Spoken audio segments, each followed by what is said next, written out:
Let's create this dreamy film halation effect in Photoshop in just 5 simple steps. Step 1. Duplicate the image layer with Ctrl or Command plus J. Step 2. Go to Image, then Adjustment, then Threshold, and move the slider to a point where all the highlighted parts of the image we want to show are visible. And change the blend mode to screen. Step 3.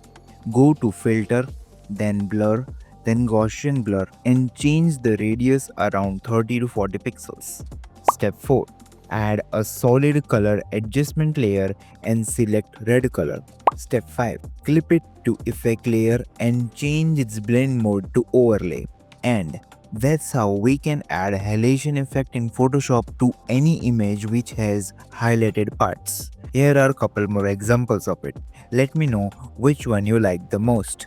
If you are watching till here, like the video, subscribe to the channel and comment what should we create next in Photoshop. Also follow me on my socials, links are in the description.